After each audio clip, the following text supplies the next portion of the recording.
Assalamualaikum warahmatullahi wabarakatuh. Selamat datang lagi dalam pembelajaran PPKN. Pada kali ini kita akan lanjut kepada materi selanjutnya, yaitu tentang ketentuan kehidupan berbangsa dan bernegara dalam Undang-Undang Dasar Negara Republik Indonesia tahun 1945. Nah, dalam pembelajaran materi kali ini nanti kita akan membahas mengenai wilayah negara, kemudian nanti ada juga tentang warga negara, penduduk Indonesia, kemudian nanti ada juga terkait agama dan kepercayaan, dan juga nanti akan ada pertahanan dan keamanan. Semoga nanti bisa membantu kalian dalam belajar. Selamat belajar ya. Ya, untuk yang pertama nanti kita akan bahas mengenai wilayah negara. Apa itu wilayah negara? Mari kita bahas. Ya, berikut ini pengertian mengenai wilayah negara. Wilayah negara dalam NKRI yang dimaksud itu, yang selanjutnya nanti kita akan menyebutnya dengan wilayah negara, itu adalah salah satu unsur yang merupakan kesatuan wilayah daratan, perairan pedalaman, perairan kepulauan, dan laut teritorial beserta dasar laut dan tanah di bawahnya, serta ruang udara di atasnya. Itu adalah wilayahnya, termasuk sumber kekayaan yang terkandung di dalamnya, itu termasuk sebagai wilayah negara. Nah, berikut ini adalah cakupan wilayah negara Indonesia. Ada yang pertama daratan, itu adalah semua tempat pemukiman warga negara atau penduduk negara, itu merupakan daratan. Kemudian yang kedua ada perairan. Perairan di sini meliputi perairan Nusantara, laut wilayah, landas kontinen, dan juga zona ekonomi eksklusif. Nanti akan dijelaskan pada tayangan berikutnya. Kemudian ada wilayah udara, yaitu ruang udara yang terletak di atas permukaan wilayah daratan dan lautan Indonesia. Kemudian yang keempat ini adalah wilayah ekstrateritorial, yaitu suatu wilayah negara yang berada di luar negara tersebut berdasarkan hukum internasional dan diakui sebagai daerah kekuasaan suatu negara tersebut.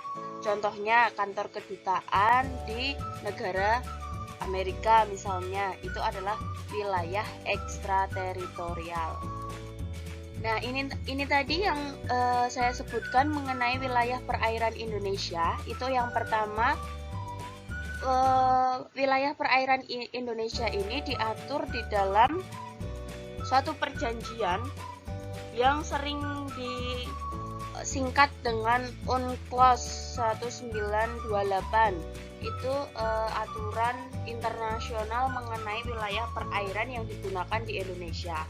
Nah, Indonesia sendiri itu ada 3. Yang pertama ada laut teritorial, yaitu wilayah laut yang ditarik sejauh 12 mil dari garis pantai. Jadi garis pantai itu ditentukan ketika air sedang surut, perbatasan antara daratan dan lautan. Ketika air laut surut itu disebut dengan garis pantai. Nah, dari garis pantai itu ditarik ke arah laut sejauh 12 mil, itu disebut dengan laut teritorial. Kemudian dari garis pantai tadi ditarik ke arah laut sejauh 200 mil laut, dan bagiannya itu hanya di dasarnya aja, itu disebut dengan landas kontinen. Sedangkan dari 200 mil laut itu ditarik juga, itu nanti disebut dengan zona ekonomi eksklusif. Nah, bedanya apa? Kalau laut teritorial itu wilayahnya itu termasuk dasar lautnya sendiri sampai ke udara, itu masih menjadi laut teritorial Indonesia. Sedangkan kalau landas kontinen itu hanya dasarnya saja. Sedangkan zona ekonomi eksklusif itu dasar dan lautnya saja. Nah, selanjutnya dalam materi ini kita juga akan bahas mengenai warga negara dan penduduk. Apa sih bedanya warga negara dan penduduk? Mari kita simak. Nah, berikut ini adalah perbedaan antara warga negara dan penduduk Indonesia. Sekilas terdengar sama, tetapi sesungguhnya ini berbeda. Warga negara Indonesia yang dimaksud di sini itu sudah ditentukan di dalam pasal 26 ayat 1 Undang-Undang Dasar Negara Republik Indonesia tahun 1945. Siapa aja yang menjadi warga negara Indonesia itu adalah orang-orang bangsa asli Indonesia dan orang-orang bangsa lain yang disahkan dengan undang-undang sebagai warga negara. Makanya kenapa kalau di dalam KTP itu ada kewarganegaraan. Nah, gitu. Nah, orang-orang yang sudah punya KTP Indonesia berarti dia sudah sah secara hukum, sah dengan undang-undang sebagai warga negara. Nah, ini bedanya dengan penduduk. Kalau penduduk itu merupakan warga negara Indonesia dan orang asing yang bertempat tinggal di Indonesia. Jadi kalau penduduk itu bisa jadi warga negara Indonesia, bisa jadi warga negara asing. Tetapi kalau warga negara Indonesia pasti penduduk Indonesia. Kemudian ini adalah asas kewarganegaraan, ada dua, yaitu asas ius soli atau asas tempat kelahirannya, di mana orang tersebut dilahirkan, di situ kewarganegaraannya. Kemudian yang satunya adalah asas ius sanguinis atau asas keturunan. Jadi orang yang lahir dari keturunan warga negara mana dia mendapatkan kewarganegaraan dari orang tuanya tersebut. Kemudian dengan asas kewarganegaraan tadi itu akan mengakibatkan beberapa orang memiliki status kewarganegaraan. Ada status kewarganegaraan apatrid, yaitu yang tidak memiliki kewarganegaraan sama sekali. Kemudian kalau bipatrid itu memiliki dua macam kewarganegaraan. Nah, bagaimana menentukan status kewarganegaraan? Seseorang bisa menentukan status kewarganegaraan dengan dua cara. Ada dengan stelsel aktif, ada juga dengan stelsel pasif.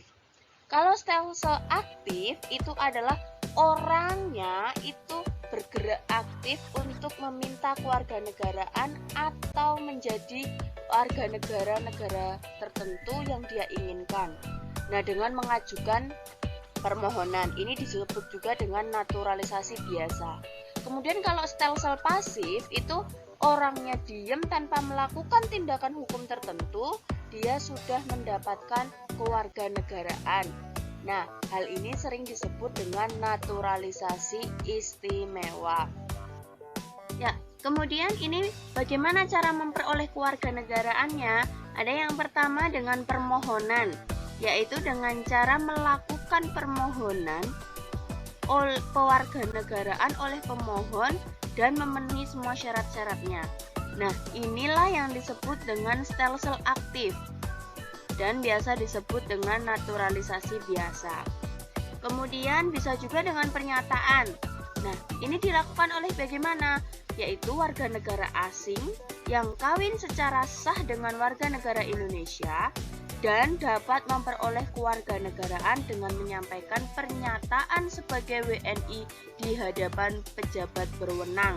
Itu bisa juga, tapi dengan ada syarat-syaratnya seperti itu. Kemudian ada juga pemberian. Nah, pemberian ini biasanya diberikan kepada orang asing yang telah berjasa atau dengan alasan kepentingan negara, itu diberikan kewarganegaraan oleh presiden dengan pertimbangan DPR. Inilah yang disebut dengan naturalisasi istimewa dengan menggunakan stelsel pasif.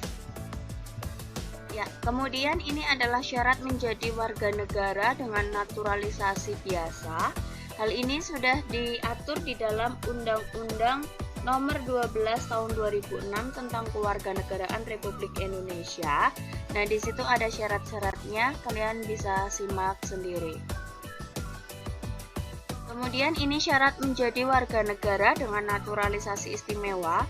Yang tadi sudah sedikit saya jelaskan mengenai naturalisasi istimewa itu diberikan kepada orang yang berjasa atau karena kepentingan negara memperoleh kewarganegaraan dari presiden dengan pertimbangan DPR. Dan naturalisasi istimewa ini akan batal dengan sendirinya kalau mengakibatkan seseorang tersebut menjadi kewarganegaraan ganda atau bipatrid. Kemudian berikut ini juga merupakan penyebab hilangnya kewarganegaraan Indonesia, yang ini juga diatur di dalam Undang-Undang Nomor 12 Tahun 2006 tentang kewarganegaraan. Nanti kalian bisa simak sendiri.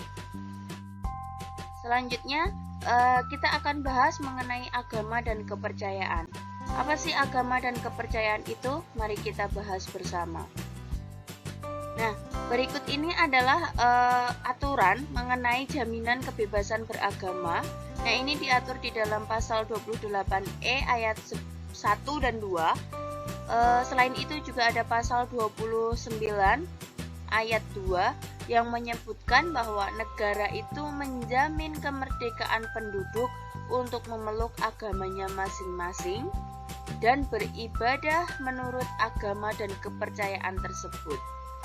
Selain itu, kita juga punya kewajiban untuk membina kerukunan beragama, yang artinya ada kesepahaman dan kesatuan untuk melakukan amalan dan ajaran agama yang dipeluk dengan menghormati perbedaan atau disebut dengan toleransi.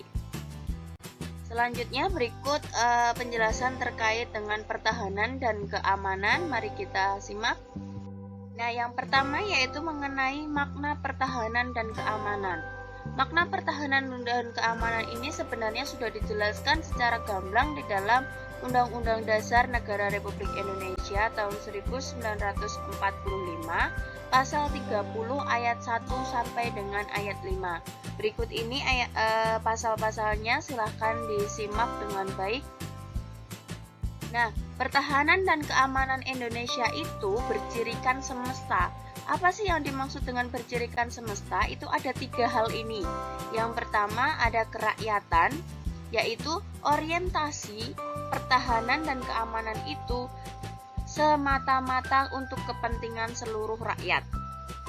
Dan juga kesemestaan, jadi seluruh sumber daya nasional itu digunakan untuk upaya pertahanan.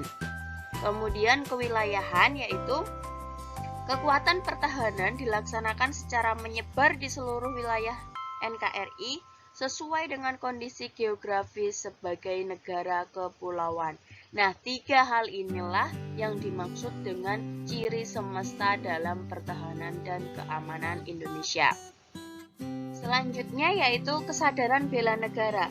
Apa itu kesadaran bela negara? Ini sudah diatur di dalam pasal 27 ayat 3 Undang-Undang Dasar 1945, juga pasal 30 ayat 1 Undang-Undang Dasar 1945, yang di sana intinya adalah warga negara itu berhak wajib untuk melakukan upaya pembelaan negara, dan di pasal 30-nya wajib untuk usaha pertahanan dan keamanan negara.